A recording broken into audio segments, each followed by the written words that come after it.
unajifunza kuhubiri, isianzie kwenye kongamano la wanawake. Tajisifu ni mhubiri mkubwa, kwa sababu wanawake wana vibe. Nataka kujua sasa Rehema, tuna historia naye ndefu kwa kweli. Montafomo makamu mama nani tena?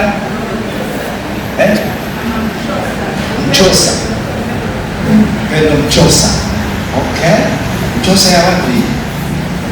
Songea, CCM number 1. Okay, Songea ndio. Tuna katibu au mama nani kila au dada nani? Gertrude Magare. Okay. Wewe ni katibu. Waziri wetu. Amen, amen. Na kweli pesa iko. Mama nani tena? Neema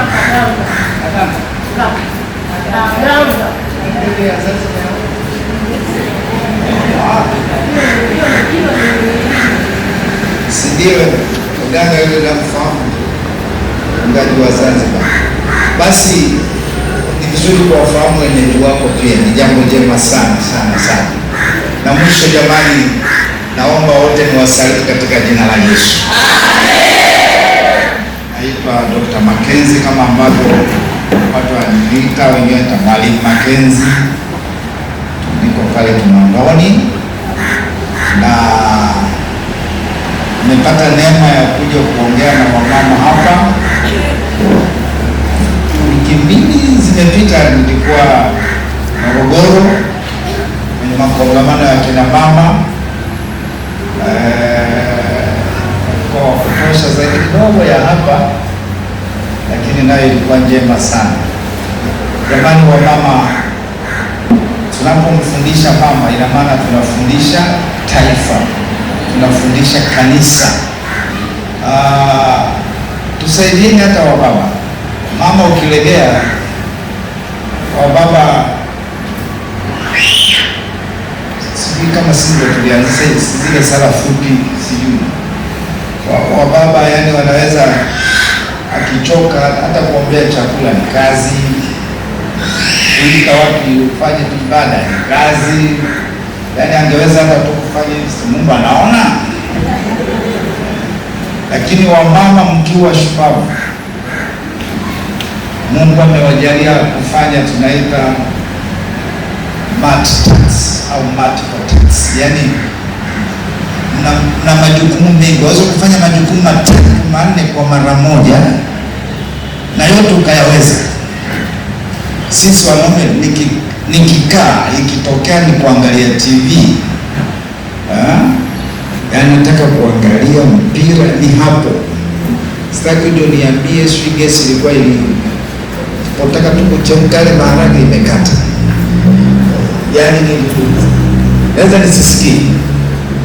Lakini wamama kwa jinsi Mungu amewajalia hii, basi fanya mambo yako yote, lakini hakikisha kuna ibada nyumbani. Na kwa wanaume wote tunasema hivyo, lakini mkazo mkubwa ni kwa wanawake. Watoto wetu wa kike na wa kiume wanashikiliwa na maombi na malezi ya wanawake. Kwa hiyo makongamano kama haya ni ya muhimu sana. Ukiwa Morogoro tulikuwa mnenaji mkuu, kwa hiyo tulikuwa na salamu yetu, kwa sababu tulikuwa tunatembelea kwenye somo moja hivi, tutalifundisha siku nyingine, lakini tulikuwa na salamu yetu. Nilikuwa nimesema, unajua mimi mwalimu wa kwaya, tulisimamia Waamuzi 5 mstari wa 12. Sijaanza kuhubiri. Waamuzi 5:12. Wale wanaosoma haraka haraka wanaweza kujisema haraka. Waamuzi 5:12 tulisimamia hapa. Karibu pastor. amka amka Debora, amka amka imba wimbo. Inuka Baraka, wachukue mateka wao waliochukua mateka, mwana wa Abineri. Hatukishi hapo. Sasa nilikuwa nikisema Debora, Debora, naitika amka amka amka. Narudia tena Debora, Debora, amka amka amka. Sasa kuna ya pili yake, nikisema Debora, Debora, nasema amka amka, imba wimbo. Tuko sawa? Kwa vizuri? Debora, Debora, amka amka amka. Amka kwanza. Ya pili yake ndio imba wimbo. Unaanza utatumia haribu hii. Debora, Debora, amka amka amka. Debora, Debora, amka amka, imba wimbo. Najua kabla ya wimbo kuna mapambano, lakini lazima wimbo utungwe. Lazima wimbo uimbwe.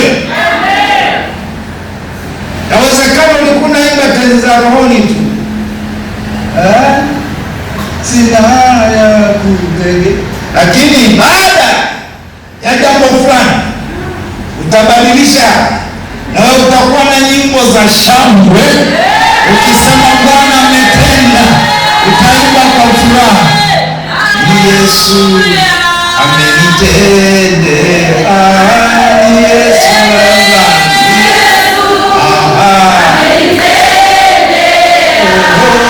Yesu Yesu,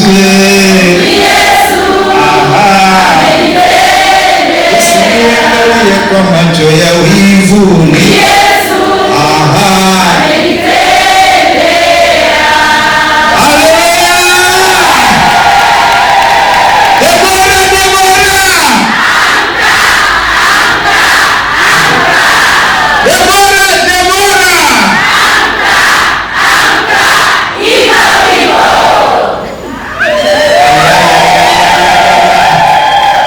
Bila shaka kongamano hili limetengeneza kina Debora. Wakati wanaume wameogopa, mpaka Baraka mwenyewe jemadari wa jeshi anaambiwa nenda ukapigane. Ni wakati ambao Mungu atawatia maadui mikononi mwako. Anasema siwezi, labda niende na wewe. Na wewe Baraka ulituangusha wanaume, unawezaje kukataa majukumu yako na wewe ni jeshi? Mpaka Debora aliposimama akasema sawa, nitakwenda na wewe, lakini ujue heshima ya safari hii haitakuwa mikononi mwako, itakuwa mikononi mwa mwanamke. Ana nafasi ya kuamka na kufanya maajabu. Debora, Debora,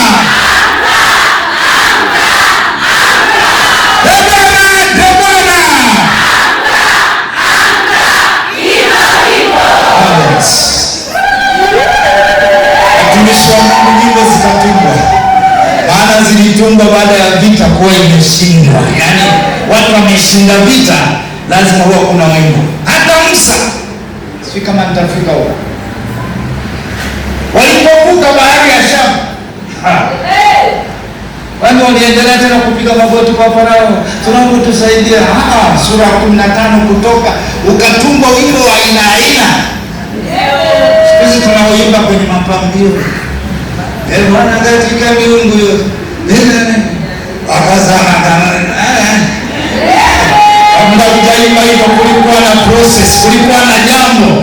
Lakini hiyo vita lazima uishinde wewe Debora, wewe mama wa ngazi, lazima uishinde, na ukishinda una wimbo.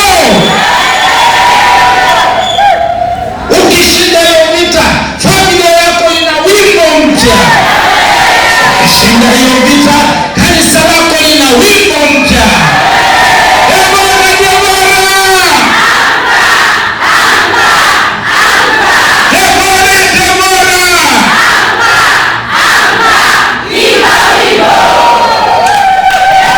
Debora, asante kwa makofi, asante kwa makofi.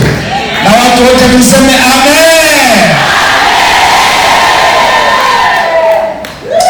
Tuombe. Baba, ni siku nyingine hii. Ni kweli kabisa maandalizi yamefanyika. Ni kweli kabisa hata nguo nzuri, suti tunayo, lakini nguvu zako zipo pamoja nasi leo. Tunakusihi Jehova, majira haya ukashuke tena kwa namna ya kipekee. Walijua kanisa letu linapitia nini, wajua taifa letu la Tanzania linapitia nini, unazijua nyumba zetu na familia zetu zinapitia nini. Acha likawepo neno la uzima leo na kutuweka mahali pa salama. Mungu wangu, ninakualika kusimama hapa, na ujuzi wa maneno haitoshi. Twatamani nguvu zako ziambatane na neno lako. Jidhihirishe leo, tukauone tena mkono wako ukitenda kazi pamoja nasi. Wabariki wanawake hawa na kongamano lote kwa ujumla. Mikononi mwako sasa twajitiisha, katika Yesu Kristo mwokozi wetu. Wote tuseme amen.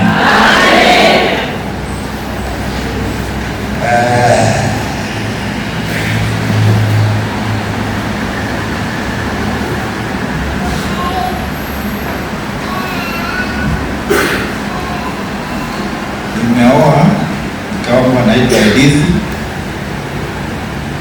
sijaweza kuja naye na leo mjukuu. Tumezeeka mpaka tuna wajukuu.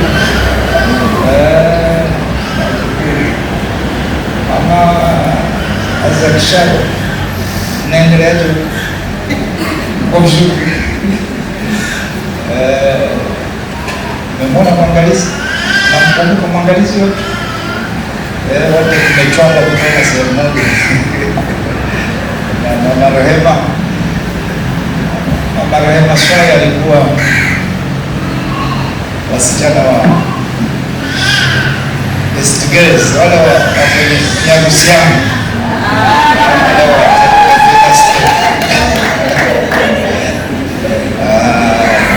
Leo tunamtumikia Mungu pamoja. Barikiwa sana mchungaji Rehema, barikiwa sana.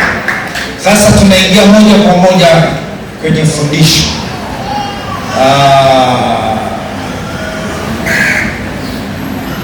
Moyo wa ibada.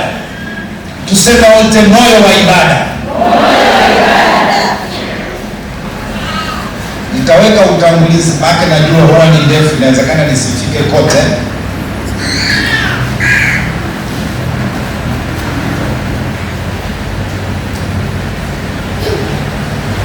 Nimesema jina langu naitwa Makenzi,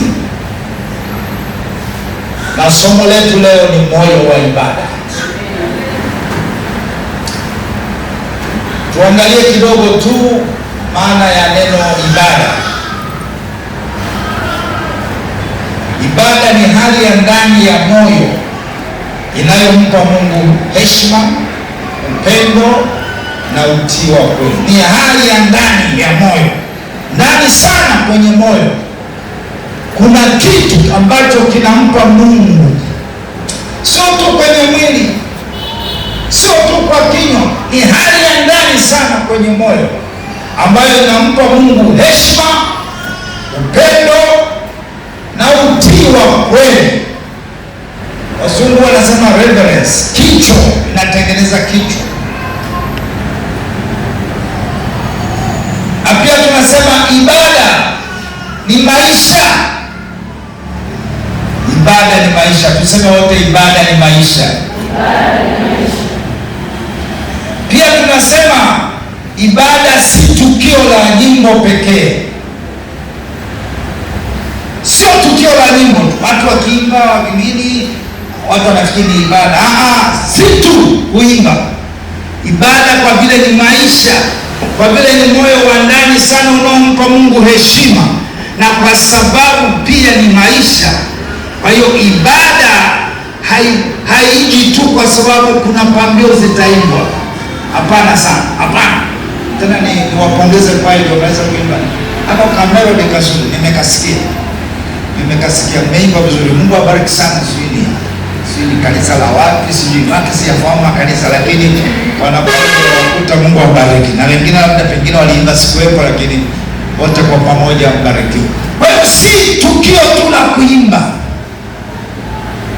Ndio maana kwenye Yohana 4 mstari wa 23 na 24, Yohana 4:23, Yesu anatafuta watu, tena Baba ndo anawatafuta watu hao watakao mwabudu Mungu katika roho na kweli. Nani? Si tu kuimba. Kuna watu wazuri wanajua kuimba, sauti zimenyooka sawa sawa, lakini hawana ibada. Watatuimbisha hapa, watatuinua, watatuchekesha, wana maneno mazuri, wana staili mbalimbali, wanapiga magoti, wanainuka, wanarusha miguu, tunajua tena. Na wamama wengine ndio kabisa anatikisika na huko anawaonyeshea kwamba amejaza, lakini hakuna ibada.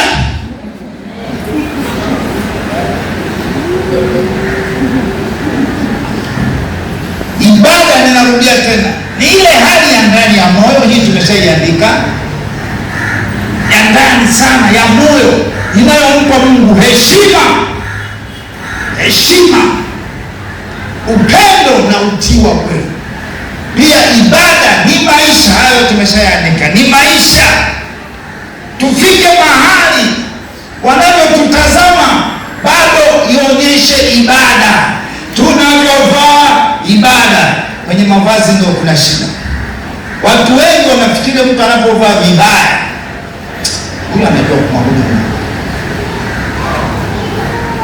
Lingo refu linakuwa nguo chini, ukute sasa na matege kama ya kwangu, hata uelewi anaenda wapi au wanarudi.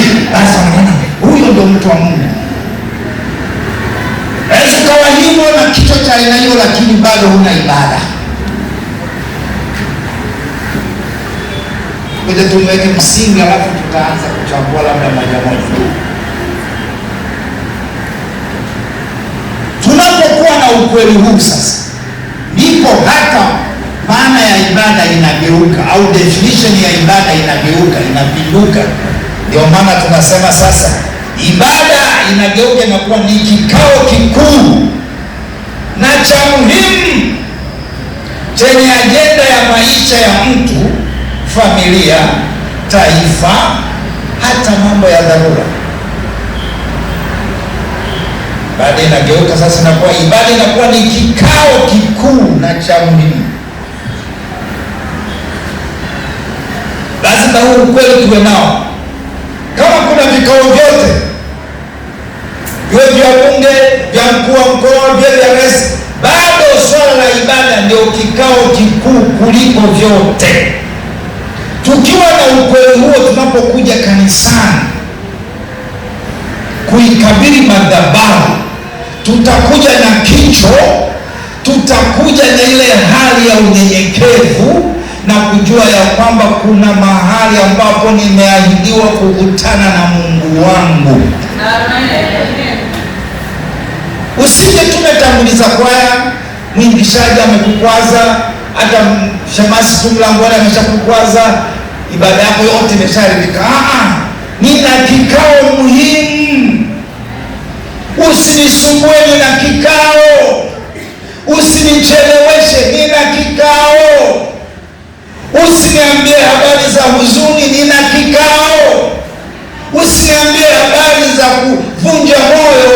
Mchungaji, hata kochi lake toka tulipokuwa wanawake wakati ule hajabadilisha, sasa hivi mguu mmoja umevunjika, yaani ukikaa ameweka tofali. Unataka kuniambia hivyo wakati tunaingia ibadani? Nina kikao muhimu. Nani mama, sisi tumejiandaa tu kanisani hivyo, lakini hivi tunajua kanisa letu. Unajua mama mchungaji, unajua niache, nina kikao muhimu.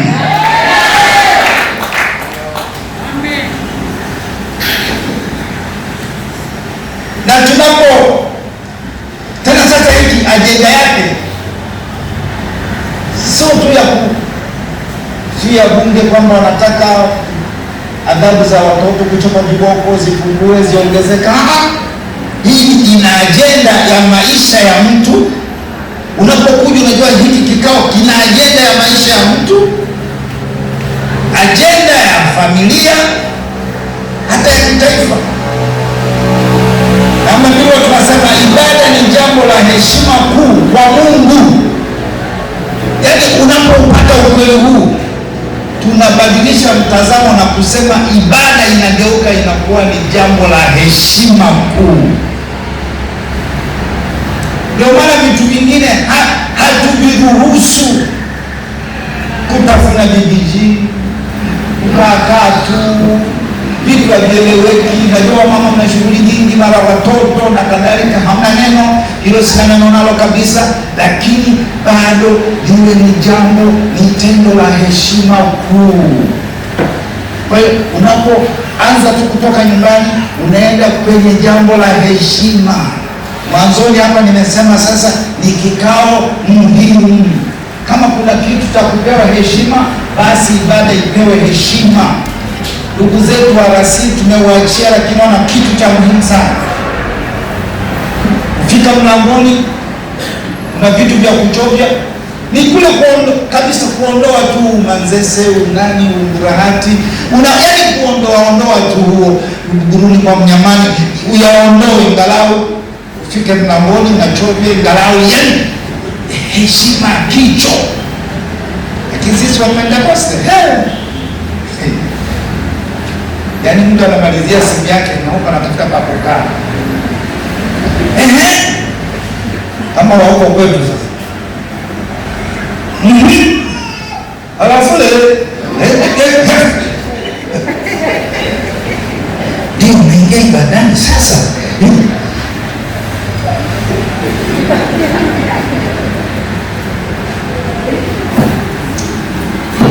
Ni jambo la heshima. RC ndugu yangu wana heshima za ajabu sana. Walianzisha mpaka mtindo wa kuwafunga watu kanga, mavazi yasiokuwa na staha. Ni kule kumaanisha, lakini baa zote wao ndio wanazimiliki. Lakini inapokuja habari ya kikao muhimu na jambo la heshima, hapa wametushinda. Kwa Pentekoste tubadilike. Kuna imani fulani miaka ya 90 na kitu inaanza pale Mwenge, sitataja. Watu walikuwa na weko vitambaa na kaza sawa, na weko kitambaa afunge wote ungepanda kutambaa. Alafu wakati wanaenda ibadani, wewe unafikiri shule ya Mama Salma Kikwete haijafikia. Watu walipanda na wanakimbia. Anakikaribia, anashuka kwenye gari, anakimbia. Anaenda. Tulikuwa tunawatambua tukasema wana kitambaa. Na aina ya nguo. Yaani mavazi yao. Lakini wanakimbia. Hata sadaka zao zilikuwa zinatolewa kimaeneo. Kama haijafika sawasawa, kuna mambo ya kujieleza. Sisemi tufanye hivyo, lakini watu walitambua ni kikao muhimu, ni jambo la heshima. Sasa sisi wa Pentekoste bado hebu turudi mahali petu pa kwanza, tuiheshimu ibada.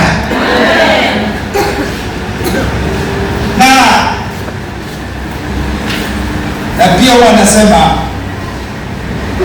ibada ni shughuli tukufu kuliko mambo yote matukufu kwa mwanadamu.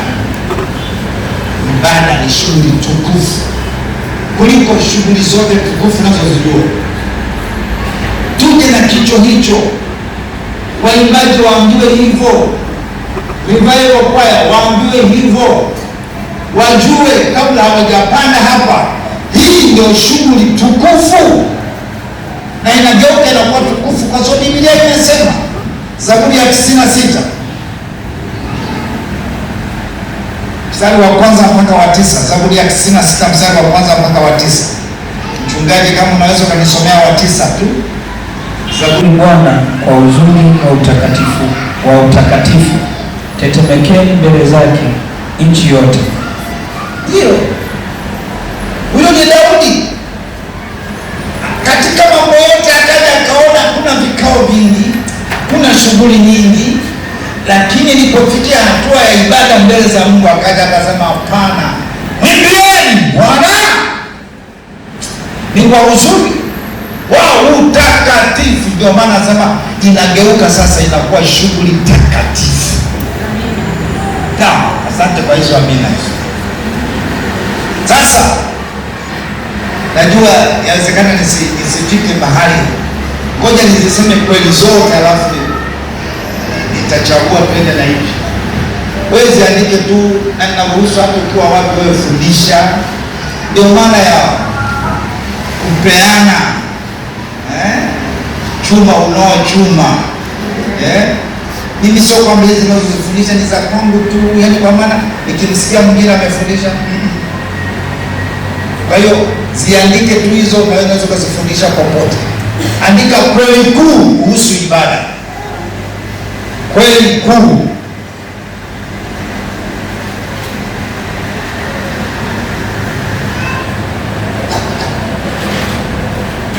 Kweli ya kwanza,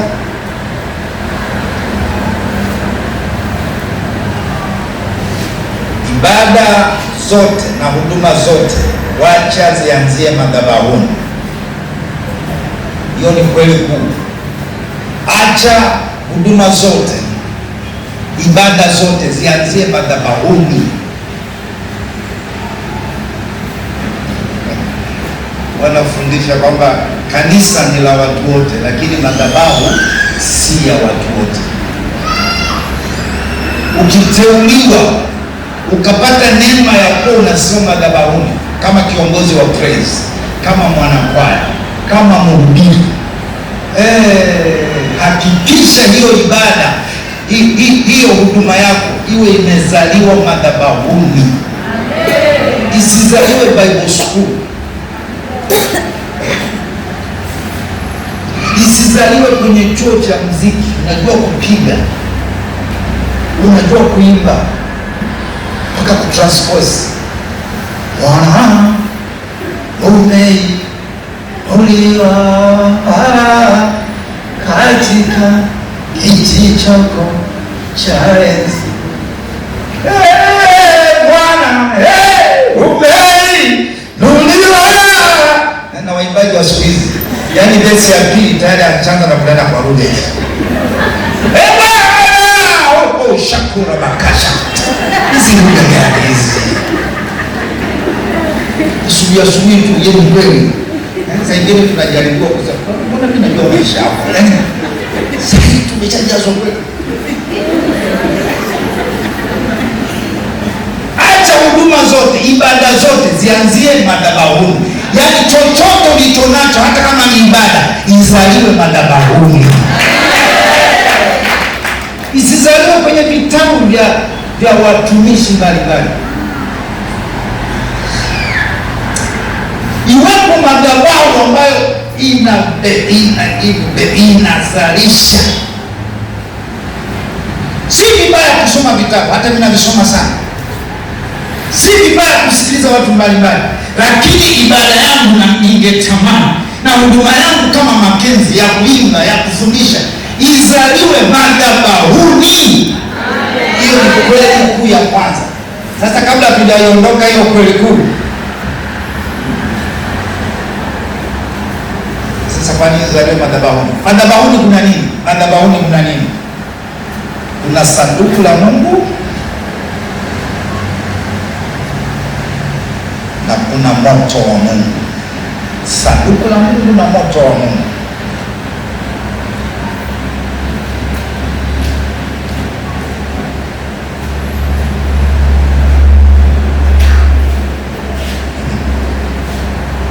Na ule moto tumeambiwa usizime wala usizimishwe. Walawi ngapi? 6. Walawi 6, 12 na 13. Ule moto wa madhabahu, hapo madhabahuni kuna sanduku la Mungu. Sanduku la Mungu lina sheria za Mungu. Kama ni kitunga wa sanduku la Mungu. Iwe Mungu, sanduku la Mungu, amri za Mungu, na kadhalika. Lazima madhabahu kuna hizo kuna sanduku la Mungu na moto wa Mungu, na Walawi tumeambiwa makuhani, huo moto usizimike. Walawi ngapi? Nimesema 6 mstari wa 12. Hebu nisomee pastor. Tasoma. Na huo moto ulio madhabahuni atautunza wake daima juu yake, usizimike, naye kuhani atateketeza kuni katika moto huo kila siku asubuhi. Naye hatukishia. Wapendwa, tusizoee au tusikubali kufanya ibada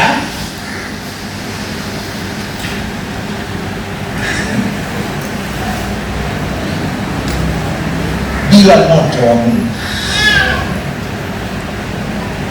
Tunaanza kidogo kidogo, mwimbishaji anatafutwa tu, wamechelewa. Nani mtumishi? Hasa kwa wamama,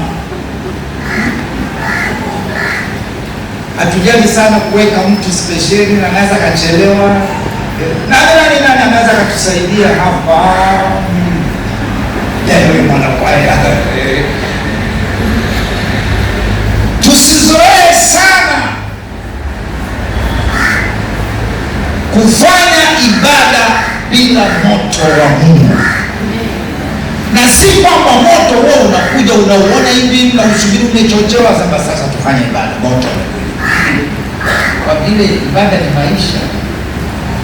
Tuhakikishe pia kwamba yeyote anayeikabili madhabahu sawasawa na amejiandaa, ameutaka moto wa Mungu. Na askofu wetu mkuu nafikiri aligundua ile miaka 13 ya moto wa Mungu, si ndio hiyo? Tunamtaka Bwana. Tuhakikishe waimishaji wajiandae, yaani watu wa praise na wajiandae na kuwe na ushirika na mchungaji, kiongozi na wazamu pia, uwepo ushirika. Shida kwamba kila kitu si mchungaji na vitu vyake, hata mamsi zake ukipiga jicho kataka kuziona nafunika, atakatokea tu Jumapili. Lakini kuwa na ushirika, mchungaji hata uulize nani anaimbisha kesho au wiki hii, maana moyoni mwangu kuna waka moto. Nataka kuombea wamama ambao hawajajaliwa watoto, na watu wanajiandaa, wameambiwa na mchungaji wiki hii ana maombi special, wanajiandaa tena watapata na wao hofu. Sasa unawaacha tu wanajiandaa kwenye mazoezi, ndio unakuja unaimbiwa wimbo wa na iwe shangwe na iwe hata pepo la mafua litoke. Lakini kama umeandaliwa, wanajua wiki hii ni maombezi ya wagonjwa, hata pandio zao watazipanga vizuri, kuwe na mtiririko na unatengeneza njia Bwana wa utukufu apite. Yaani mchungaji anapokuja nakuta njia imeshatengenezwa, mna flow pamoja. Na wakati mwingine wachungaji ndio inakuwa hivyo, ibada inakuwa ya moto, watu wameiba, kwaya zimeiba, anakuja kumbe anataka kufundisha upandaji wa cabbage pembezoni mwa mto.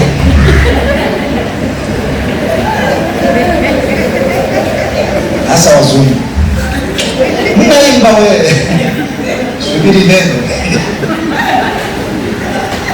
Uumbaji wa Mungu, vitu vyote kijani, si tumejitesa. Umejitesa, unakuja unatuambia upandaji wa cabbage.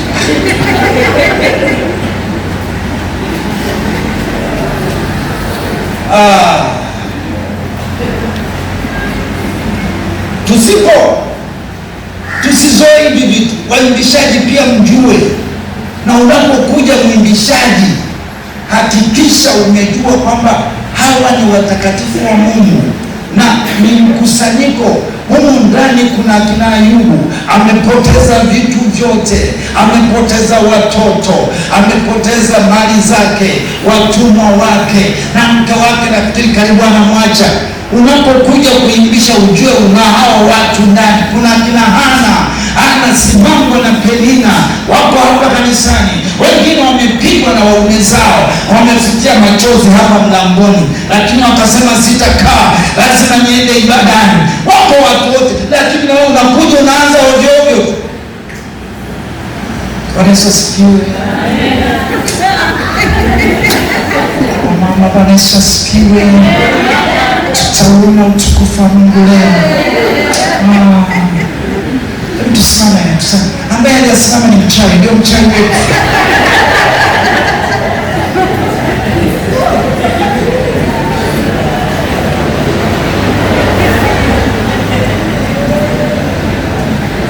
Wengine mnaogopa kuinua mikono kwa vile mnahirizi kanisani. Nani mwana na hirizi? Hata kama ninayo, yani hilo neno lako linaniondolea hirizi. Ni nguvu za moto. Watu tunaigaiga tu, amemwona damu na anafanyaga hivyo. Hata wavulana ni shida. Unasifiwe. Tutamwona Bwana leo. Huko utukufu wa Mungu utashuka. Utashika udogo. Hata baba tujishike mbele kanisani.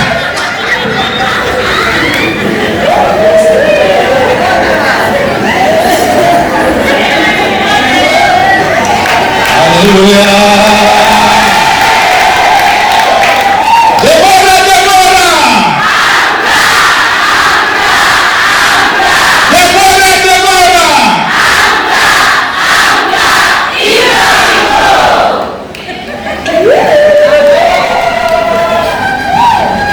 Ufahamu na waondoka watu, kwa sababu inaonekana yeye hajazaliwa madhabahuni, ameiga tu kwenye TV.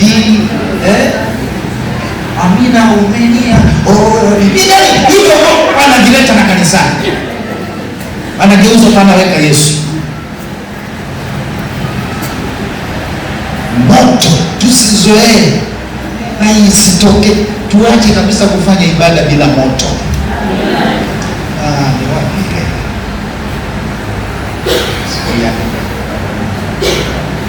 Nyakati wa Pili sura 6 mstari wa 40 mpaka 42. Nyakati wa Pili.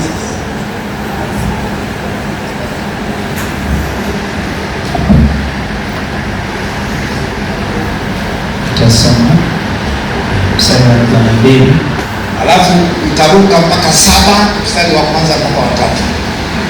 Ee Bwana Mungu, usiurudishe nyuma uso wa masihi kwa masihi wako, uzikumbuke fadhili za Daudi mtumishi wako.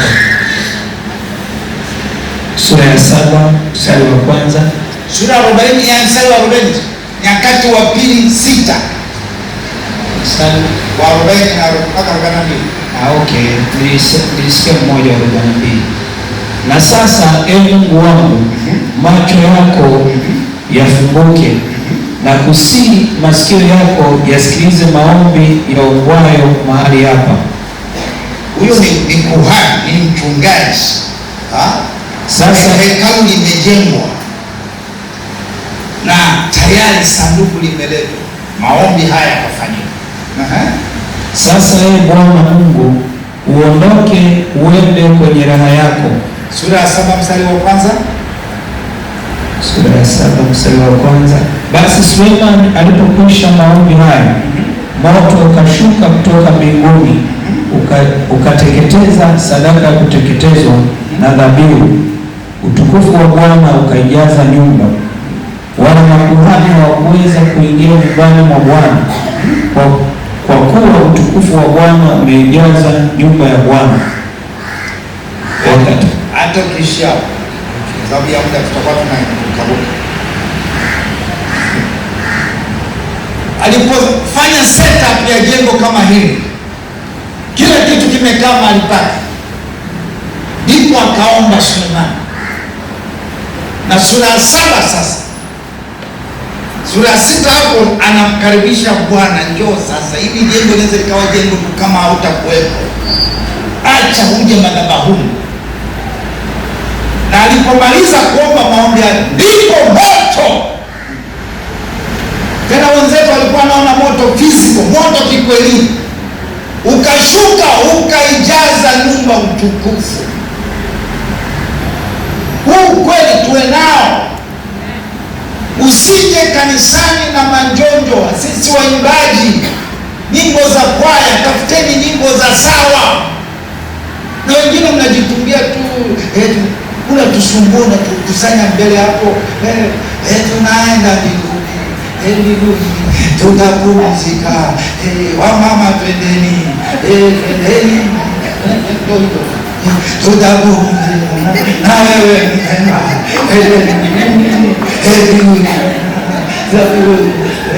sisi wamama hatuna hiari.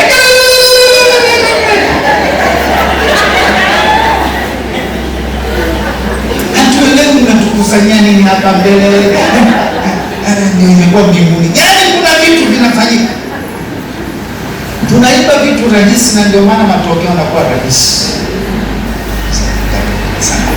Wapigeni makofi.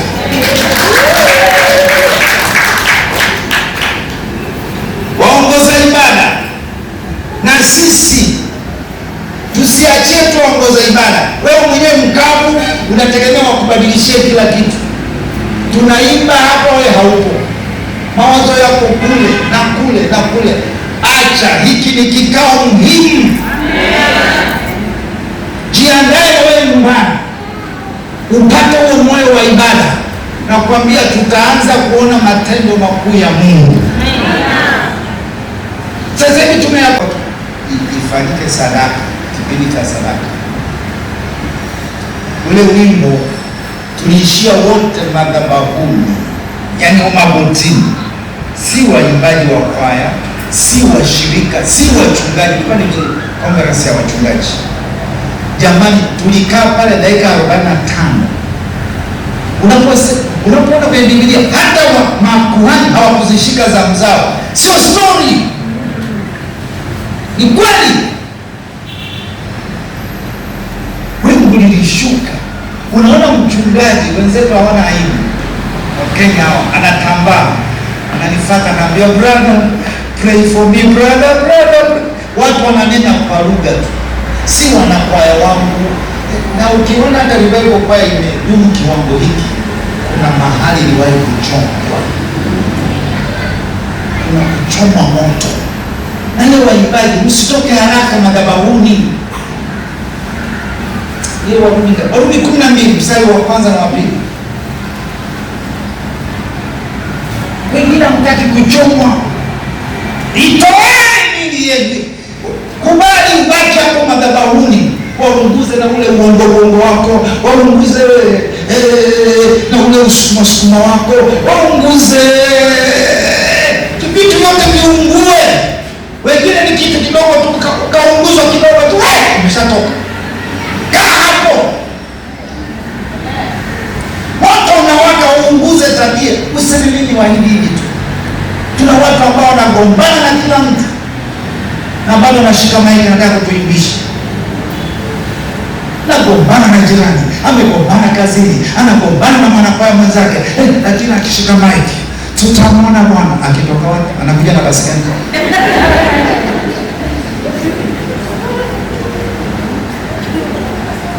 Wamama, tulisimamie hili. Hakikisha huduma yako inazaliwa madhabahuni.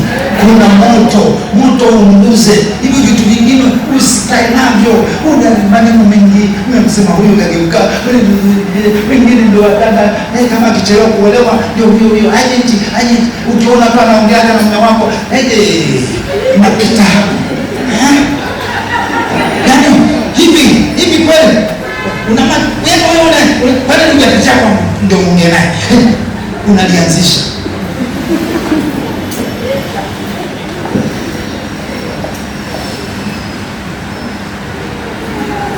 Na wauliza wamama, vijana wetu, kama amechelewa kuolewa halafu namfanyia mambo kama haya, inaumiza.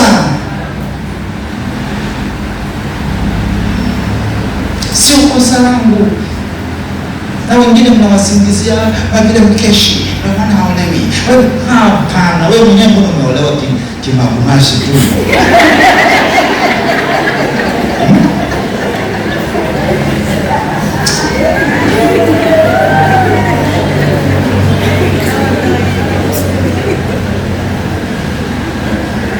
Wapendwa, nilikuwa nazisoma Perikosi. Sasa naanza kuzichambua, lakini nilikuwa nataka nizisome tu zote. Wacha twende hivyo kwa Bwana ataka tufanye. Nataka niwaambie, wakati ili sanduku lije, iligharimu kulileta kwa gharama kubwa sana. Muda wasiopangwa, watu walijitakasa ili kulileta sanduku.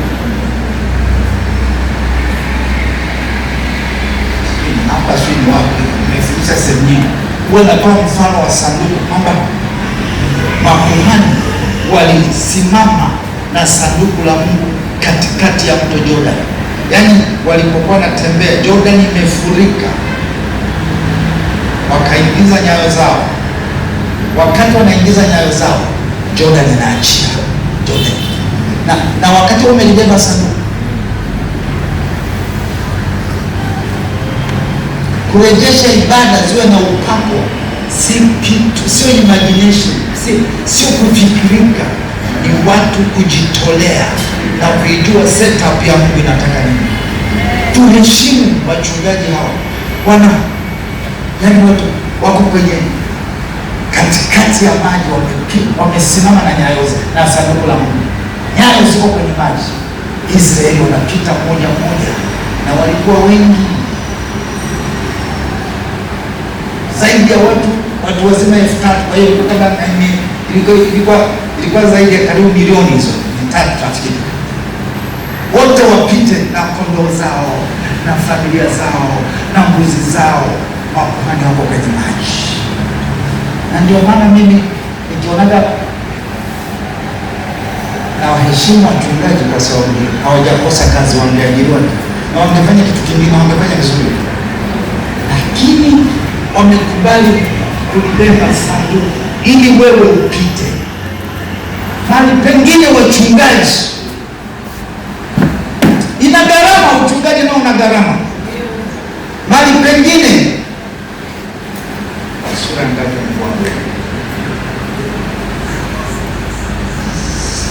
wa kwanza ngapi? Hapili. Daudi ikabidi ajifanye kichaa, anaenda kumkimbia Sauli. Amekimbia pango lile, ikafika mahali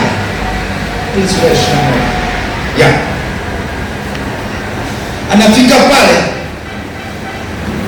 alipoona watu wa Gati na Ahimeleki, akasema hawa wataniua.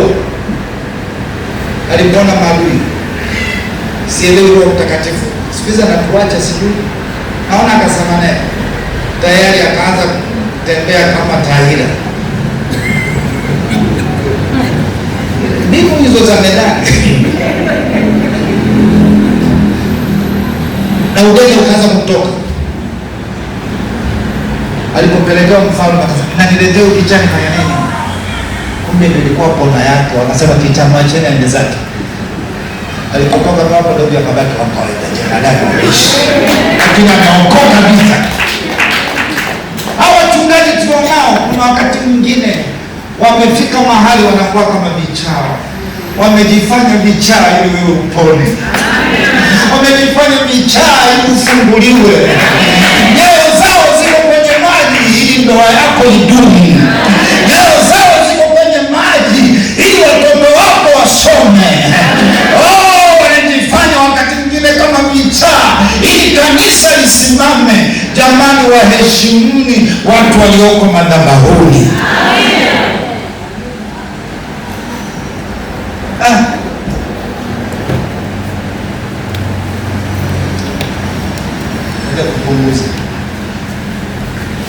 Labda nieleze tu kwa nini, tufanyeje ili moto usizimike? Maana lazima uendelee kuwaka, lazima moto uendelee kuwaka.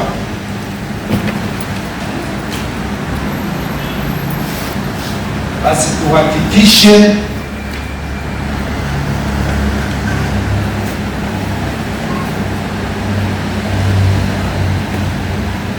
ili moto wake, tuhakikishe mahali hapa pana praise and worship, yani pana ibada, pana neno la Mungu, pana maombi na ujazo wa Roho Mtakatifu. Praise and worship au sifa na kuabudu zisikome. Hata kama hamna waimbishaji wazuri, ziwepo, na hakikisha kuna neno la Mungu mahali pale daima, na liwe neno la Mungu.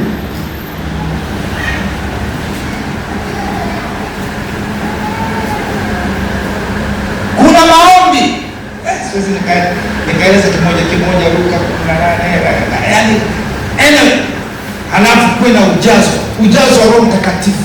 Sasa hii si kazi tu ya mchungaji, ni ya kanisa zima tu. Jitahidi moto usizimike. Na ili usizimike, lazima kuwe na kusifu na kuabudu, lazima kuwe na neno la Mungu, lazima kuwe na ujazo wa Roho Mtakatifu, kuwe na maombi. Hivi vitu ni vya muhimu sana sana sana sana. Na jambo lingine, ili moto usizimike, au ngaja niunganishe tu, tumeshaandika mpaka ujazo wa Roho Mtakatifu. Pia kuwe na sadaka na dhabihu na ibada ya shukrani. Ngoja tu niyataje haraka haraka: ibada ya kusifu na kuabudu, neno la Mungu, maombi, ujazo wa Roho Mtakatifu, sadaka na dhabihu na ibada za shukrani.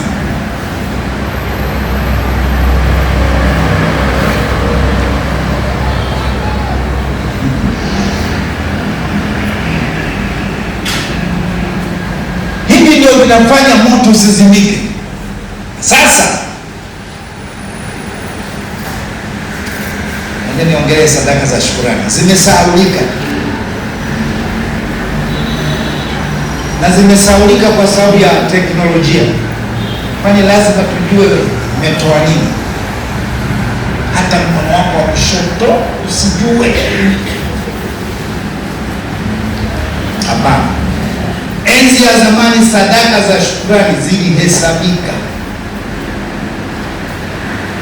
Kwa kizungu tunasema sadaka za shukrani, thanksgiving, has a voice and a body. Sadaka ya shukrani ina sauti na ina kiwango, inashikika. Mimi nilisema nakuja kufundisha Sunday school hapa ya watoto. Ni watu wazima ni. Sadaka ya shukrani toka Agano la Kale ina sauti na ina kiwango, volume, quantity. Nimesemaje jamani? Sadaka ya shukrani ina sauti.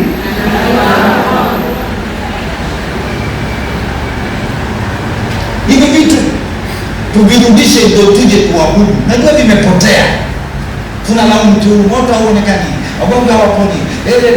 Kama hivi nimesema sasa, na hayo nimeroga kabisa. Nimesikia kwa mke mwingine huko. Sasa watu unaweza kushangaa.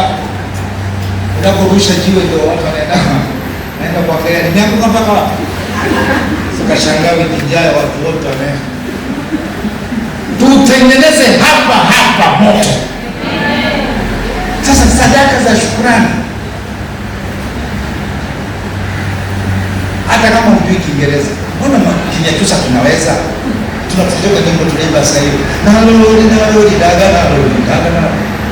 Hata ukiuliza maana yake, mimi leo sija. Uone wananiambia na sawa. Lakini sisi tunaimba. Tujaribu. nalo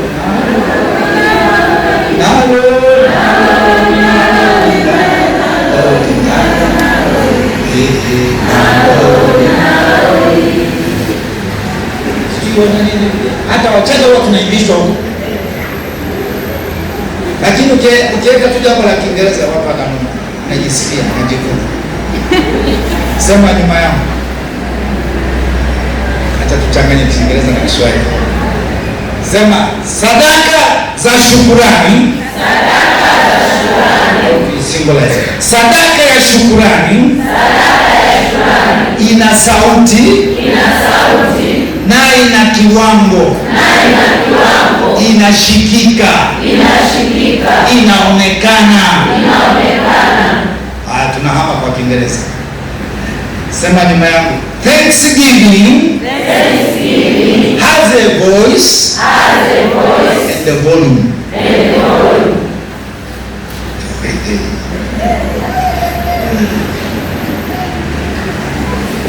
Enzi ya Daudi walipolichukua sanduku la Bwana, sadaka ndio zimepotea. Watu ni rahisi hata mafungu ya 10 kuyafinya kuyatoboa isije hilo kamili. Tumepoteza na bado tunamtaka Bwana na nguvu zake. Enzi ya Daudi walifanya vitu vikubwa sana. Nakumbuka ile wakati ule Daudi ni Samueli wa pili, nafikiri Samueli wa pili sura 6 mstari wa 13 na 17, na yani tunafupisha Samueli wa pili 6:13 na 17. Unaweza ukanisomea? Tasoma. Hata ikawa watu waliolichukua sanduku la Bwana walipokwisha kwenda hatua 6, akachinja ng'ombe na kinono. Daudi akacheza mbele za Bwana kwa nguvu zake zote. 17. Wakaliingiza sanduku la Bwana na kuliweka mahali pake katikati ya hema aliyoipiga Daudi kwa ajili yake. Naye Daudi akatoa sadaka za kuteketezwa na sadaka za amani mbele za Bwana. Haya, Sulemani napo Nyakati wa Pili sura ya 7 mstari wa 7. Nyakati wa Pili 7:7. Nyakati wa Pili 7:7. Na inasema tena, Sulemani akaitakasa behewa katikati iliyokuwa mbele ya nyumba ya Bwana, kwa kuwa hapo ndipo alipotoa sadaka za kuteketezwa na mafuta ya sadaka za amani, kwa sababu ile madhabahu ya shaba. Hapo. Okay. Haya, kuna Hezekia. Hizi tunapohesabia tu, tumeanza na Daudi, tumekuja Sulemani. Hezekia, Nyakati wa Pili sura 29 mstari wa 20. Mstari wa 20 nao unasema hivi. Nyakati wa Pili 29 mstari wa 20. Biblia inasema, ndipo Hezekia mfalme akaamka mapema, akakusanya wakuu wa mji, akapanda nyumbani kwa Bwana. 29:20 na Nyakati wa Pili 29:20 ndio hiyo. Mstari wa 32 na 33. Okay, 32-33 nasema hivi, na hesabu ya sadaka hizo za kuteketezwa walizozileta kusanyiko ikawa ng'ombe waume 70, kondoo waume 100 na wanakondoo 200. Hata ukiishia hapo, zinashikika. Sasa basi, ngoja niwatie moyo, tuzirudishe ibada za Kipentekoste. Waimbaji wajiandae, sisi makuhani tujiandae, tuwe na kikao na Mungu. Kila tunapokutana tunajua tuna kikao muhimu na Mungu. Hili lifanyike kwenye idara zetu, lifanyike kwenye familia zetu, ibada iwe ya moto. Na kwenye hizi nimesema, ili mtu usizimike, hakikisheni praise and worship ipo, yaani kusifu na kuabudu. Usiue kwaya kanisani kwako, ukainua tu unabii. Shida na unabii wa siku hizi,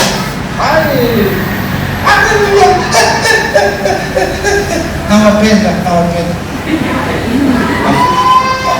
Kesho mnazika mtu.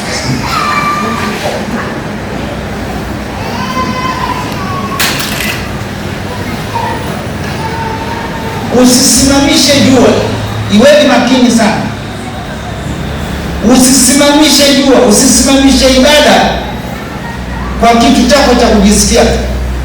Kila tukiomba tukiabudu, wewe lazima uwe wa mwisho.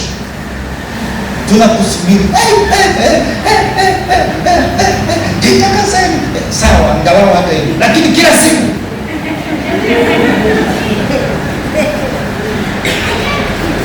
shika neno langu, ndio hilo. Hata mzee wa kanisa wakati anatoa matangazo anaweza akalisema, shika neno la Bwana. Unabii ulikuwa zamani, unabii kweli. Nawapenda. Kesho kutwa maandamano, ndugu zetu wanakufa. Kwa nini kusema kuna janga linakuja, msitoke nje, mtu wa Mungu usishiriki? Hizo nabii hazipo, zimekuwa pia ni watu wanajisikia tu, na watu wengine tumewapa heshima kwa sababu huwa ananena zaidi wa mwisho na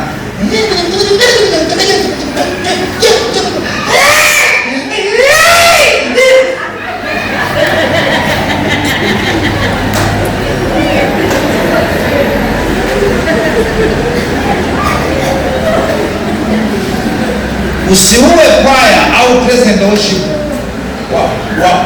ukadumisha kitu kingine kimoja. Vyote viwepo, uimbaji uwepo, ni kuchochea moto huo.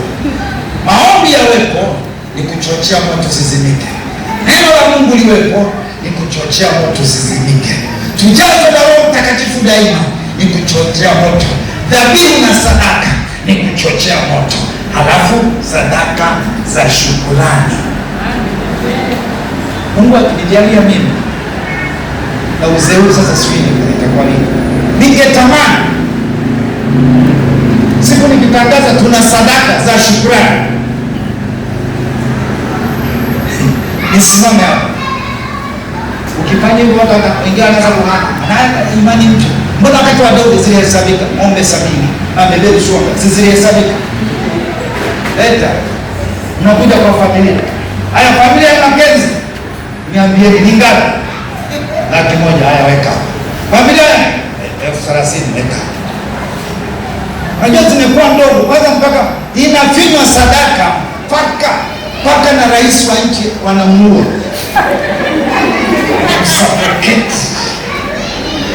Imefinywa, halafu akija kuiachia, anaiachia kiroho, yaani mpaka mkono unaenda chini sana, shusha nyavu mpaka kilindini.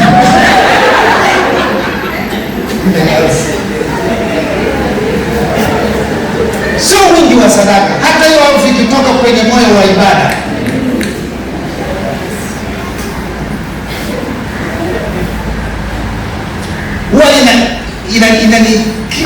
Huwa inanisema kichwani mwangu na vitu vingi, hata nyimbo mimi natungaga hivyo. Kitu kinachokuja ndio natunga. Hata wakati natunga wimbo wa Biblia kidogo, Samira kazaliwa, mimi mama tuko tunaenda Mombasa, tumefika Tanga, tunashuka sasa kwenda huko Amboni, ndio sauti ikaja. Sasa kitu kinaanza kupiga kelele moyoni mwangu. Kwa nini sadaka za shukrani zisiwe na sauti?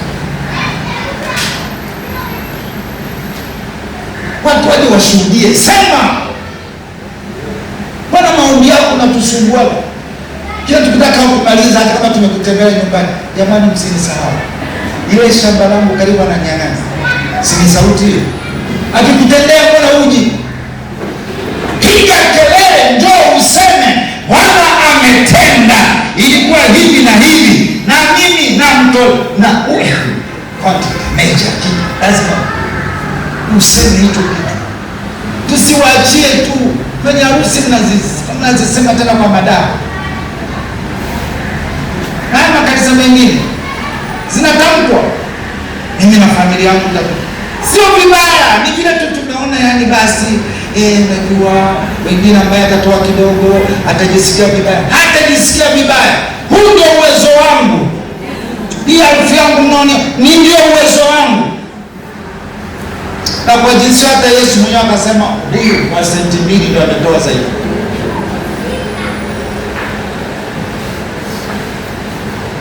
Alijua Yesu.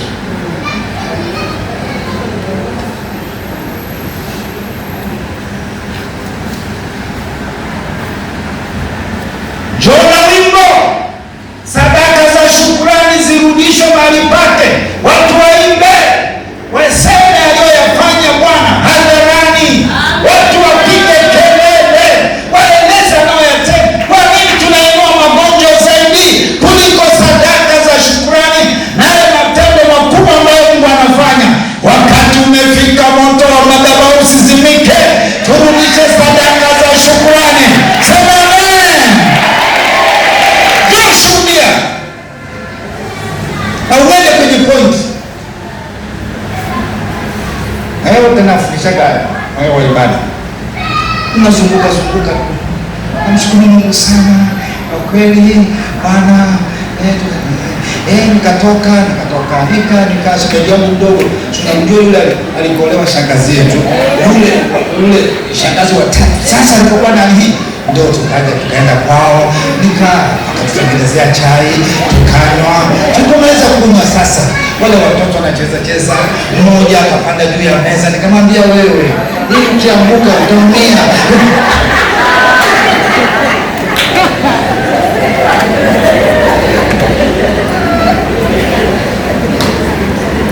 Hizo sio shuhuda.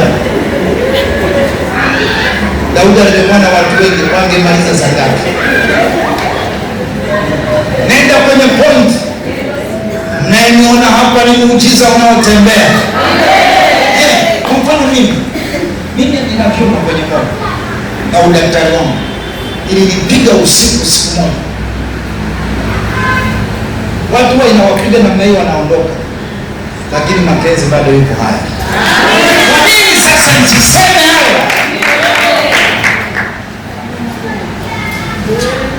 Waangalizi, jaribu siku moja sadaka za shukrani ziwe na majina, ziwe na sauti. Wakupazika hawahitaji. Lakini hebu jaribu, sio kwamba nataka kujionyesha, nataka kumtukuza Mungu kwa yale aliyotendea. Na naileta madhabahu.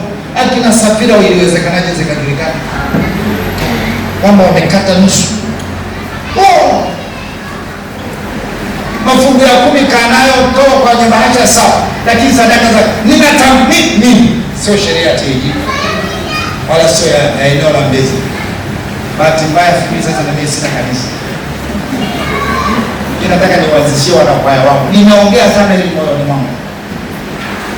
Tunatangaza siku ya sadaka za shukrani. Watu wajiandae. Bwana alitutendea. Tulifanya tamasha pale wapi? Sio tamasha, ilikuwa ibada ya live recording. Pale Upanga. Watu walijaa maelfu kwa maelfu. Na bado Bwana akatenda muujiza. CRDB wakatupa milioni 60. Sasa kwa nini tusiseme? Nataka niwaambie, nawapa mwezi mmoja labda 2 au ni mbaya. Tunaenda kutoa sadaka. Njoo na familia yako tueleze. Kabla hujaanza kutoa nika tukatoka tuambie kwanza ngapi? Haya, 50. Haya. Pesa hivyo na ni kitu kizuri. Tunataka moto wa madhabahuni usizimike. Sadaka zinakuwa ndefu wewe, unajua leo kikapu kimejaa.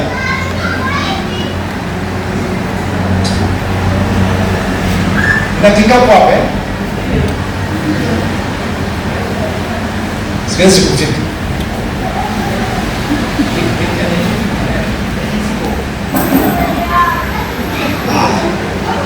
Ushahidi ndio. Ushahidi ndio. Tunajenga kanisa. Hii ni kule.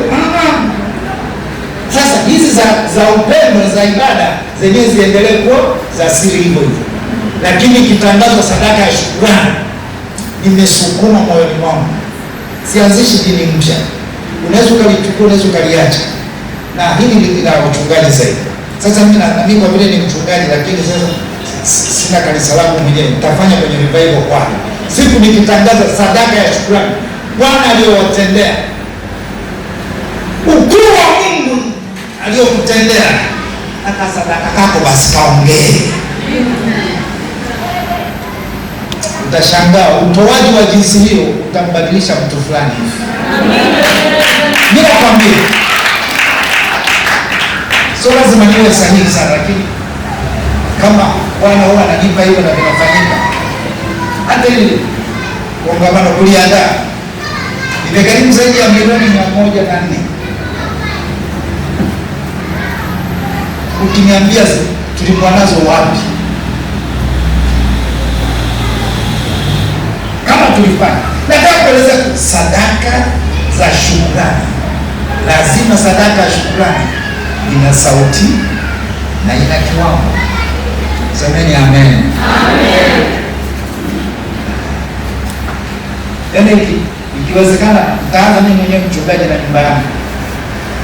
Natangulia. Tusikae sana hapo.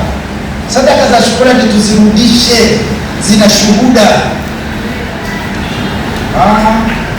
Sasa tufanyeni ili moto wa madhabahu usimike. Namba 2, tuungwe vyema na madhabahu. Hapa sitakaa sana. Tuungwe vyema na madhabahu. Hii utaandika tu. Tuungwe vyema na madhabahu. Naruka na dakika 5 10. Nyakati wa kwanza 11 mstari wa kwanza na wa pili. Nyakati wa kwanza 11 mstari wa kwanza na wa pili. Tuungwe na madhabahu. Nimeshalisema sana. Sasa hata sijaanza. Nilikuwa nataka kuweka msingi, lakini sasa nafanya basi. Taisha hiyo. Bado na Bwana anatuja mbele. Umefika pasta? Nyakati wangapi mnasema? Wa kwanza 11. Mstari wa kwanza na wa pili.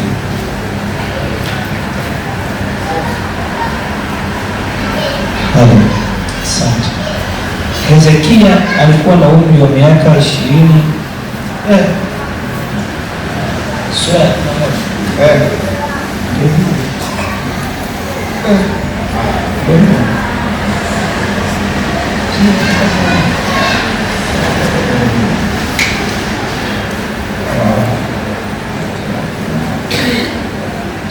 Wakamkusanyikia Daudi huko Hebron wakisema,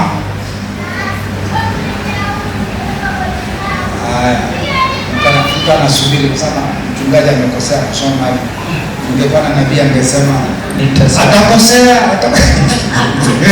atasoma. Bwana asema baada ya mfupi mchungaji atasoma ile andiko. Na haya soma. Ndipo Israeli wote wakamkusanyikia Daudi huko Hebron wakisema, tazama, sisi tu mfupa wako na nyama yako. Katika zamani za kale, hata hapo Sauli alipokuwa mfalme, wewe ndiwe uliyewatoa na kuwaingiza Israeli, naye Bwana Mungu wako. Hata ukishia hapo utamalizia nyumbani. Wakamkusanyia Israeli, wakamkusanyikia Daudi, wakamwambia, sisi ni mfupa na nyama yako. Hili tumeliacha. Viongozi wa madhabahu, wachungaji ndio wanatusaidia kuchochea, lakini tunachochea wote. Ngoja niangalie kama tumeandika vizuri. Ili moto usizimike, ni mambo yetu yafanyike. Umeandika? Nataka kuangalia mmeandika. Jambo la kwanza, ibada, present worship, neno la Mungu, maombi, ujazo wa Roho Mtakatifu, sadaka na dhabihu, sadaka ya shukrani. Sasa wewe utatengeneza notisi zako, ukahubiri kokote, chagua moja wao. Mimi naweka msingi ili, yaani wewe unaweza kuhubiri semina ya wiki nzima moja. Sasa ili moto usizimike, tuheshimu na tuungamanishwe na watumishi wa Mungu walioko madhabahuni. Tumepewa wachungaji, Yeremia 3:15. Twende kwa haraka. Nami nitawapa wachungaji waupendezao moyo wangu. Tuwaheshimu hao watumishi ambao Mungu ametupa. 2:7. Tena yapasa midomo ya kuhani ihifadhi maarifa, maana yeye. Kama umefika hapa sasa, unaweza kanisomea hiyo Malaki pia.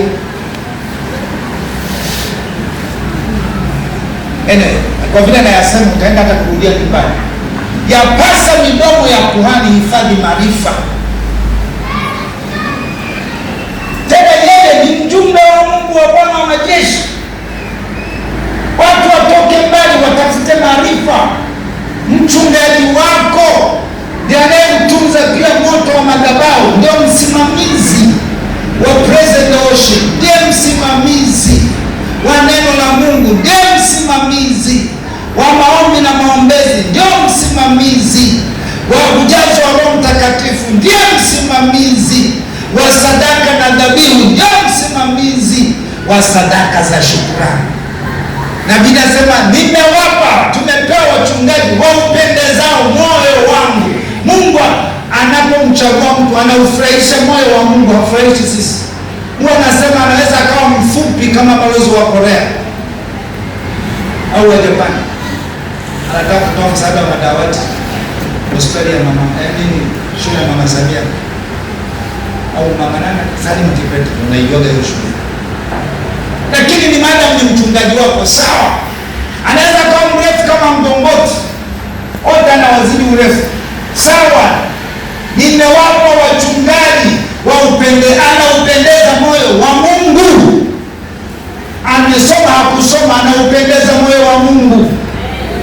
Miguu yote ya kushoto, sawa, anaupendeza moyo wa Mungu. Ni wa kabila yako, sio kabila yako, anaupendeza moyo wa Mungu. Ni mweupe, ni mweusi, anaupendeza moyo wa Mungu. Hiyo ni Yeremia 3:15. Muhimu sana. Hivyo sasa, kama wachungaji ndio hao, ile ngapi? Ezekiel 44 mstari wa 23 nafikiri. Hiyo ni someni. Ezekiel 44.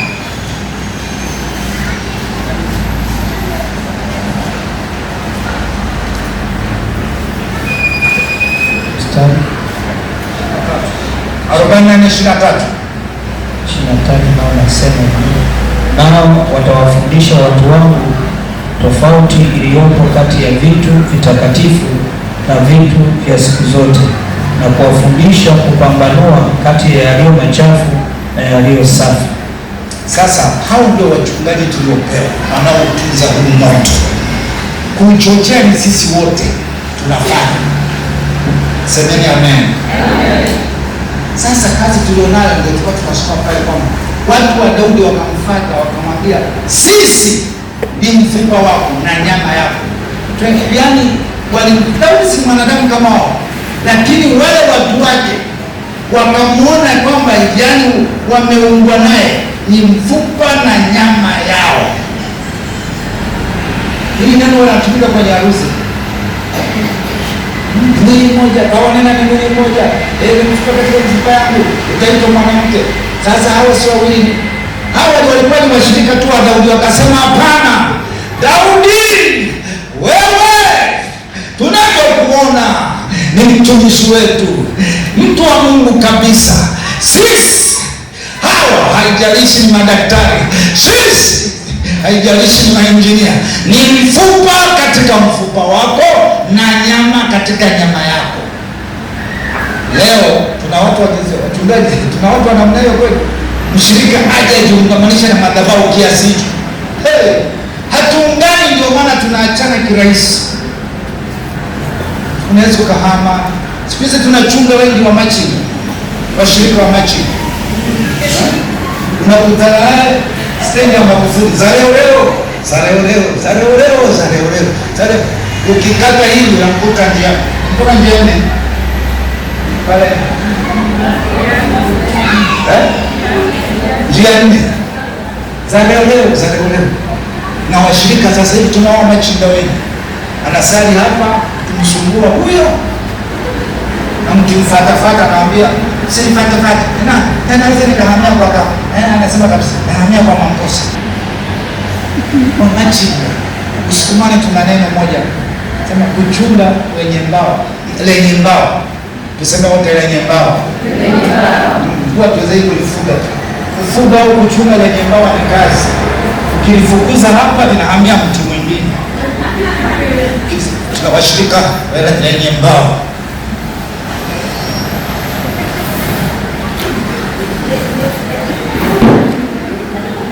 Nipati na ndoni lenye mbao, mkimsumbua anakosea, anakimbia tena lenye mbao. Tuna washirika wa jinsi hiyo, tunakosea, tuungwe ambaye ndio binti yao.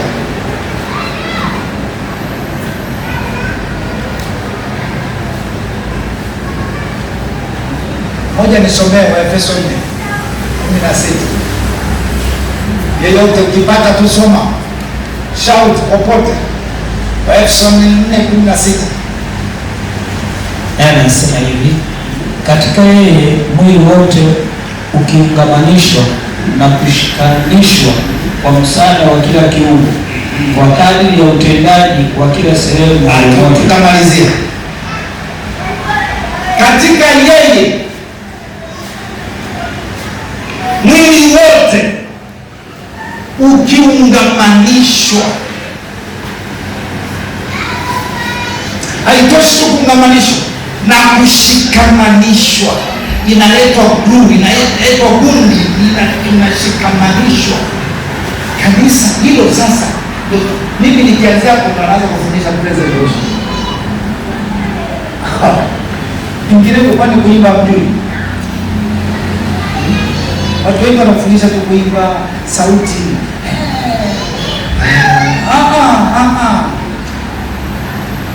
Kwamba Mungu kwenye hizo ibada ndio tutawafundisha waimbe kwa uzuri, lakini misingi imefuatwa. Tunatakiwa unaungwa na hii madhabahu unapoabudu, unaungamanishwa hivi, na kana kwamba haitoshi, unashikamanishwa, mnakuwa kitu kimoja. Watu wa Daudi wakamfuata huko Hebroni, akaambia wewe mfalme wetu, na sisi ni nyama katika nyama yako na mfupa katika mfupa wako. Kwa hiyo mkiungwa namna hii, hakuna cha kuwatenga. Mchungaji akisema wiki hii ni maombi, wote ni maombi.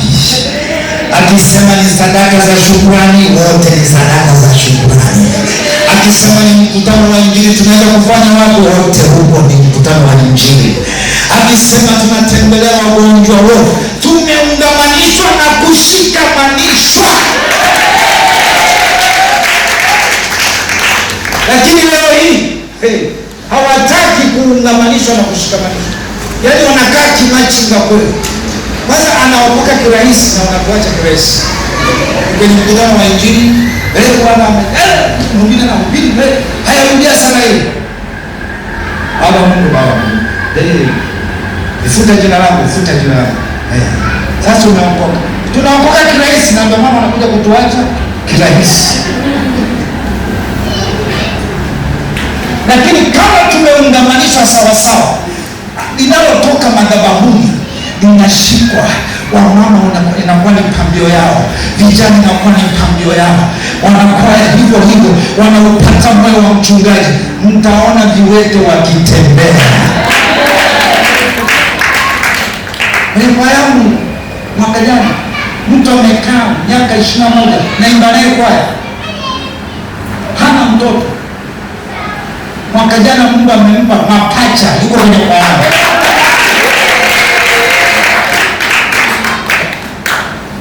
Huo wimbo utatoka muda sio mrefu sana, nafikiri mwezi wa 7 wa 8 hapo tunautoa. Vumilia kidogo, Samueli akazaliwa. Sio hadithi, ni kweli. Mwingine juzi wewe unamfahamu Abeli, ndogo wake ameoa ile kijana naye hakuna uzao. Yaani sasa hivi amekumbatia toto la kiume.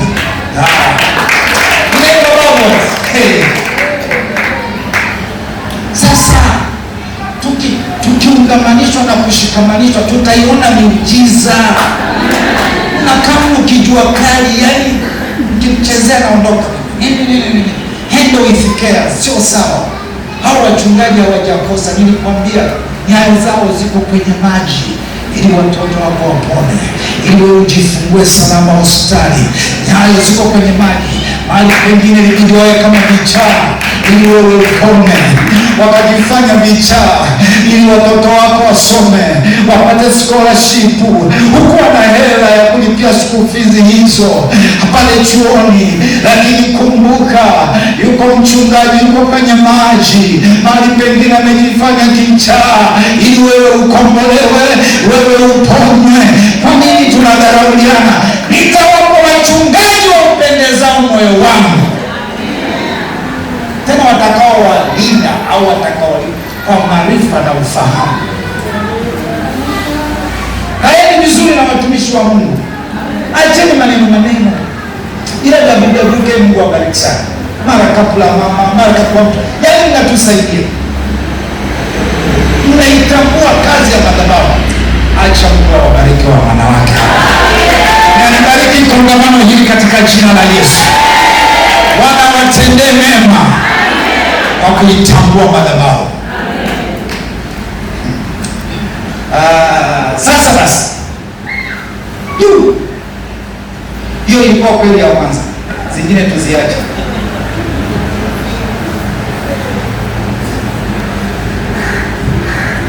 Acha tuziandike, labda tuziandike tu haraka, maana ndio umeisha. Kweli ya pili, hii tulipata kwenye kweli ya kwanza ile, si kama mtaikumbuka. Ibada zote zianzie madhabahuni. Kabla sijaenda ya pili, ibada zote, wale mnaopanda madhabahuni, iweni makini sana. Sehemu zote tumeona walipojitakasa. Madhabahu sio ya kila mtu. Kama hauko vizuri, usipande madhabahuni. Hata gitari ache.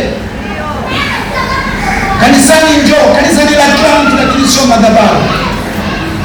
Wana wachezaji wa mpira na wengine tunaona hata kombe la dunia wapo, lakini hawaingii uwanjani. Wengine na POP, ataangalia mechi lakini hawezi kuingia kwenye pitch, kwenye katikati ya uwanja na kucheza. Lakini wa Pentekoste, kadada kameshikwa mchana kutwa, kila mahali kameshikwa, lakini akaacha kukamata microphone. Mimi naona niliolewa, nyonga sauti. Si kama unayo kweli nyingine, sema good boys with the bad character. It is the bad version. Anyway, hata kama sitafika huko, lakini nimejaribu kuweka misingi. Sasa niruhusu niendelee kidogo dakika 5. Mpige kipenzi cha uchokozi na anamwambia sasa anahubiri. Mmesema mpige kipenzi cha uchokozi, sio muulize. Mwambie sasa anahubiri. Uko tayari? Uko tayari? Tukishaifanya hiyo setup, tukaheshimu kikao na Mungu, tukawatambua walioko madhabahuni, na vijana wetu wajiandae vizuri, ndipo linakuja swala tunaitaga character. Tuseme wote character, yaani tabia njema, hata tuite hivyo. Sauti nzuri ukijumlisha bad character au tabia mbaya, inaleta ibada batili au ibada mbaya. Vitu vinaenda pamoja. Wapendwa, mtu yeyote mshirika na mtu wa madhabahuni, tafadhalini sana, madhabahu heshimiwa sana, madhabahu heshimiwa. Lazima mwabuduo, hata kama siabudu kwa maneno, lakini moyoni mwangu kuna moyo wa ibada. Kama ndivyo basi, lazima huyu mwabuduo ajitenge na mambo mabaya.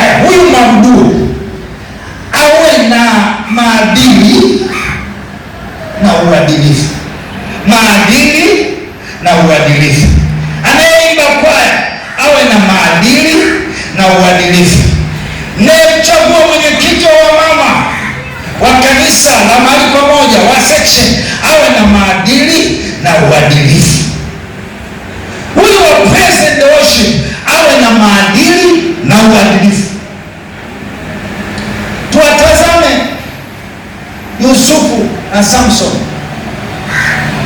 Samson baba wa watu alijaliwa nguvu na alijazwa Roho Mtakatifu mara moja, lakini alikuwa mnadhiri wa Mungu. Shida yake na imekumba kanisa la Mungu, ndoa mpaka za wachungaji zinatetemeka hivi. Waamuzi 14 mstari wa kwanza. Waamuzi 14. Nataka nimefautisha Yusufu na Samson au Samson na Yusufu. Waamuzi 14 mstari wa kwanza. Tasoma. Samson akateremkia Timna, akaona mwanamke huko Timna. Haya, hata ukiacha hiyo 16 mstari wa kwanza. Samson huyo 16 mstari wa kwanza. Samson akaenda Gaza, akaona huko mwanamke kahaba. Haya, Samson haonaga watu wengine, anaonaga wanawake tu. Mstari wa 4.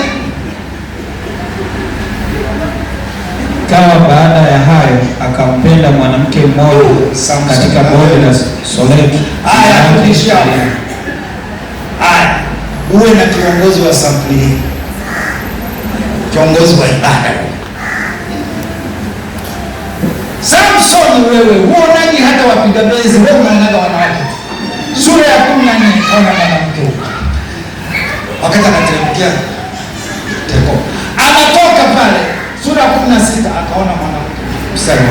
Mstari wa 4 akampenda mwanamke huko. Samson, na wewe unatuangusha wanaume wenzio, huonaji na watu wengine, wewe ni wanawake tu. Mtumishi wa Mungu, hii dhambi ikikukamata umekwisha. Hautaona vitu vingine. Unafungisha ndoa ya mtu lakini jicho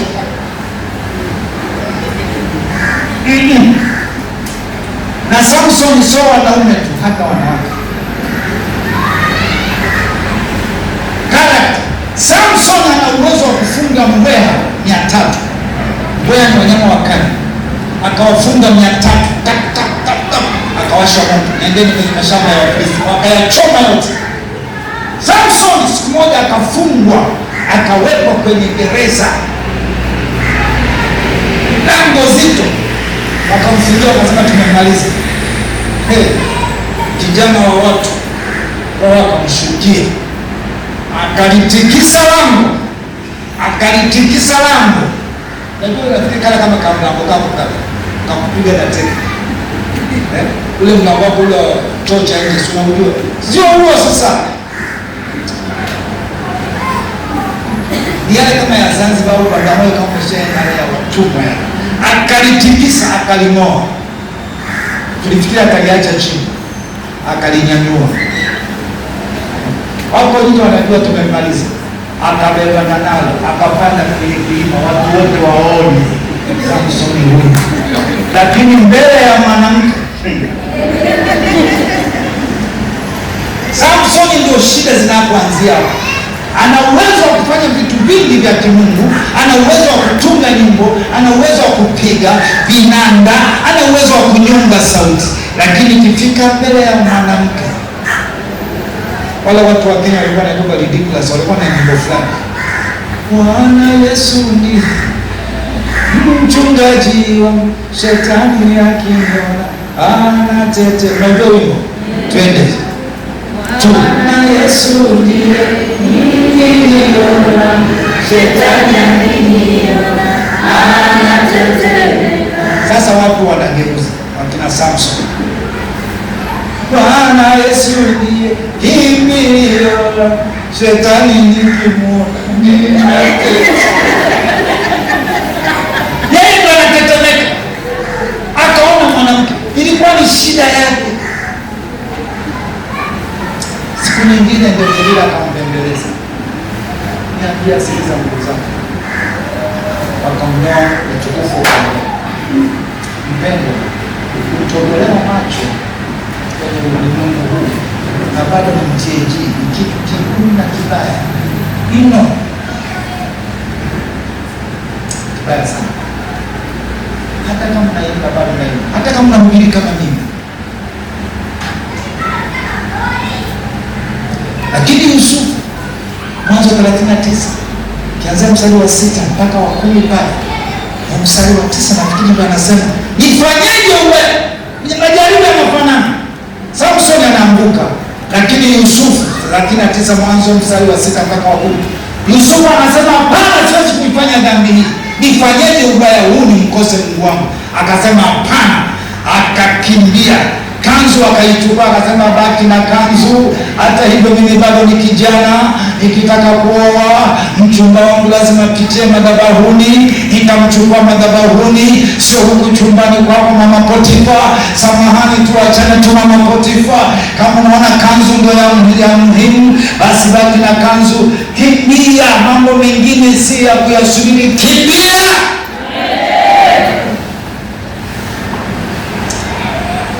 Wewe dada yangu, sasa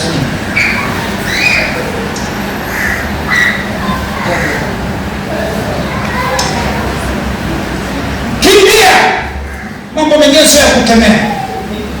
Dada anakuja hapo, takemea wewe, unapewa lift. Haniwezi wewe, umevaa skin tight.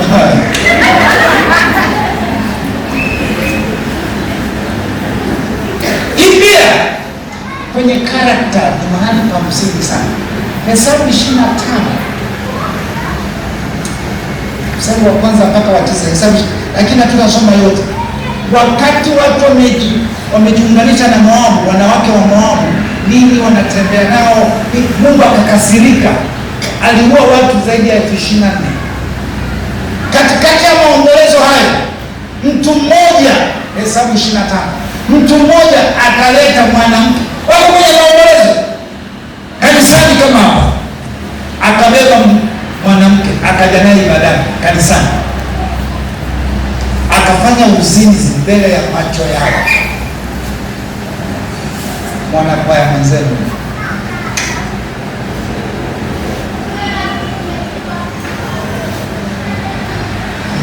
Finehasi alipoona roho ikachemka, akasema no.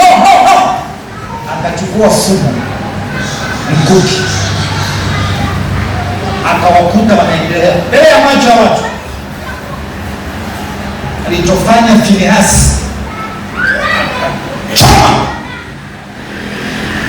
wote wawili mkuki mpaka chini, wakafa hapo. Mstari wa 9, na hasira ya Mungu ikatulia. Ni dhambi zingine hizi ziondoke kanisani. Na nielewa, twendeni wote, dhambi zingine hizi ziondoke kanisani. Ukiona mtu mwingine anawasumbua, vitu kama hivi vinaendelea na kuunganisha vichwa, kumbe huwa viondoka. Eti alipomchoma na hasira ya Mungu ikatulia. I tell you, ni dhambi mbaya. Mithali 6 mstari wa 26, anatafuta iangamize nafsi yako. Mithali 6:26, nafsi yako hiyo ya thamani sana. 30 mstari wa 32 na 33, hivyo azina na mwanamke, anafanya jambo la kuangamiza nafsi yake. Hilo ukienda kwenye Mhubiri 7:26, Mhubiri 7:26, kama kabla hiyo Mhubiri hapo kwenye 33, unachofanya hicho kitakuvunjia heshima, kitakuletea na fedha yako haitafutika. Tunasikia mpaka wachungaji sasa hivi dhambi inaingia hii, tuikatae ili moto wa madhabahu uendelee kuwaka.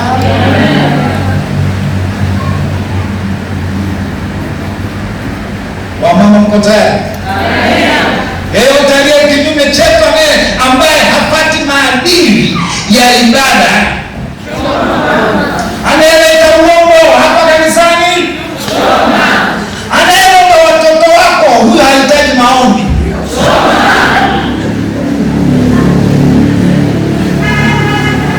Kongamano letu tunaviangamiza vyote, wale wanaofanya kwa waziwazi na kwa siri.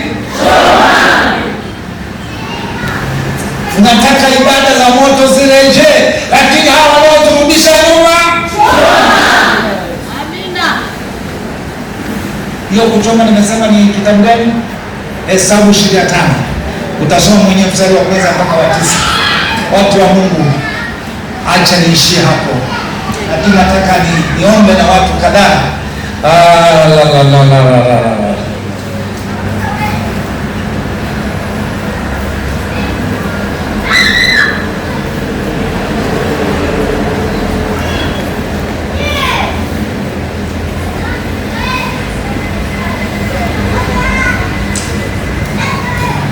La mwisho, siku nyingine Mungu akitujalia, bado alikuwepo kweli 11 zimebaki.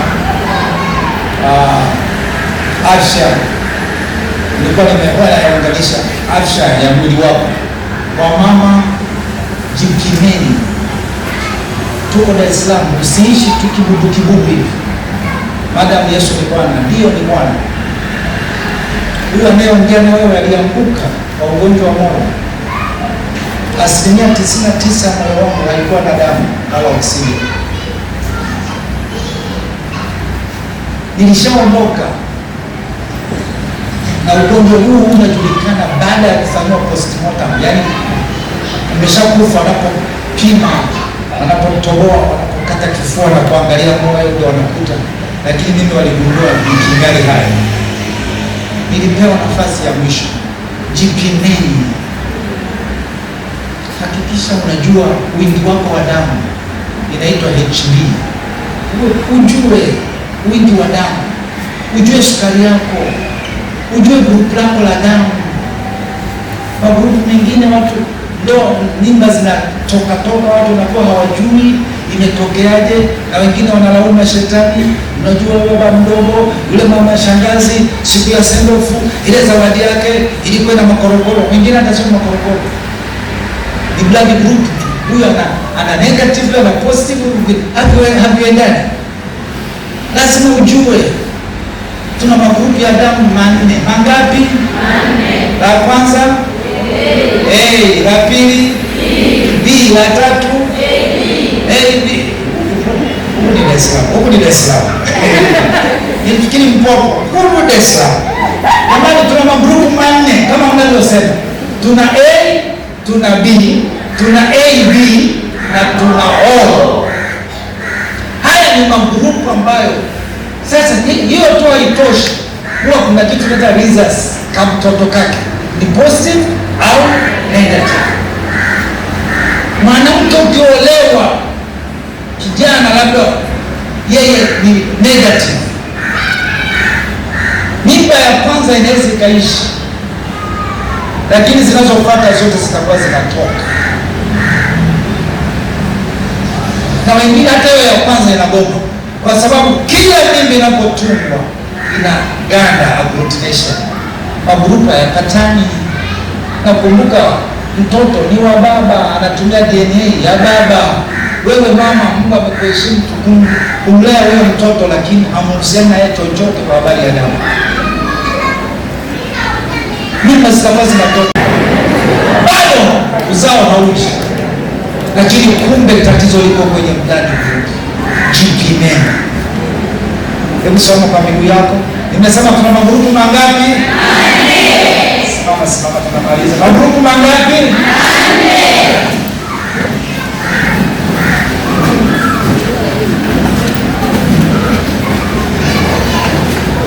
Ukisema nikiuliza grupu la kwanza, unaruka kushoto, kulia kwako ni huku, si ndio? Unaruka kulia. La pili unaruka kushoto. La tatu huku na huku, si ndio? Si AD. Sawa? La nne wao unaruka mbele. Wanawake, Bwana Yesu asifiwe. Debora!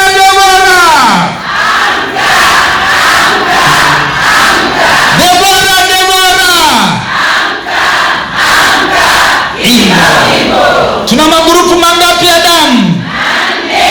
4. La kwanza, wengine bado hawajaelewa. Tunaruka kulia, tunaanza tena. Tuna magrupu mangapi ya damu? 4. La kwanza, la pili, la tatu, la nne.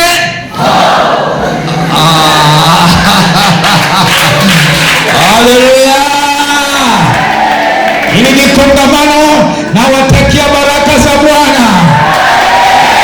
Yale aliyolipa Bwana na yaachilia kwenu sasa. Bwana watunze, maadili ya Mungu yawe juu yenu, na watakia moyo wa ibada. Niendo akina Debora, ibada zetu ziwe za moto. Na sasa naombea watoto wako wakafanikiwe. Nakataa magonjwa mabaya kwa watoto wako, hata kwako mwenyewe. Na sasa naombea uchumi wako ukainuliwe. Kazi yako hata kama ni ndogo inuliwe. Hata nakuombea mahusiano, Bwana akupe mahusiano mema. Wewe na majirani zako, akuungamanishe vyema na watu kukusaidia.